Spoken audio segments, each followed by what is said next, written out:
अस्सलामुअलैकुम दोस्तों, आपका भाई आपका दोस्त सादत अली ख़ान आपकी खिदमत में एक दफ़ा फिर हाजिर है। मेरे भाइयों, जैसा कि आप जानते हो कि आज का दौर महंगाई का दौर है।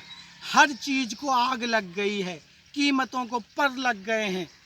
प्यारे भाइयों, मैं हर वीडियो में आपसे कहता हूं कि खुदा के लिए ये जो सब्जियां हैं जिनको हम डेली खाते हैं, ये सब्जियां अपने खेतों में उगाएं, अपने घरों में उगाएं। तो आज ये देखें कि ये मैंने 2 एकड़ जगह पे, ये मेरा कैमरा मैन आपको दिखाएगा कि 2 एकड़ जगह पे मैंने मिर्चें लगाई हैं प्यारे भाई। और ये देखें, ये देखें, ये जो लाल मिर्चें आपको दिखाई दे रही हैं, ये लाल मिर्चें 800 रुपये किलो, 1000 रुपये पर केजी मार्केट के अंदर मिलती हैं। और ये देखें माशाल्लाह 2 एकड़, ये दिखाएं मेरे नाज़रीन को, ये देखें किस तरीके से जो मिर्चें हैं। और ये 2 एकड़ जगह पे मैंने जो मिर्चें हैं वो अपने खेतों में लगाई है, मेरे हाथों में। अभी अभी मैंने मिर्चें खुद तोड़ी हैं अपने हाथों से गर्मी के मौसम में।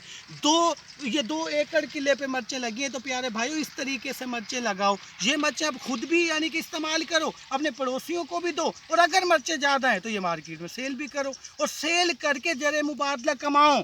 यार, पाकिस्तान एक जरिए मुल्क है, तो हम बाहर से मिर्चें क्यों लें, बाजार से क्यों मिर्चें लें? वो पिसी हुई मिर्चें जिनों में ये जो टाइल होती है उसका बूरा मिलता है, जो सेहत के लिए इंतहाई मुजर है, वो मिर्चें क्यों लें? यार, ये खुद मिर्चें उगाओ। माशाल्लाह, ये देखो मिर्चें, इस तरीके से मिर्चें उगाओ, ये सब्जियां उगाओ, खुद भी खाओ, अपने घर वालों को भी खिलाओ। शुक्रिया जी।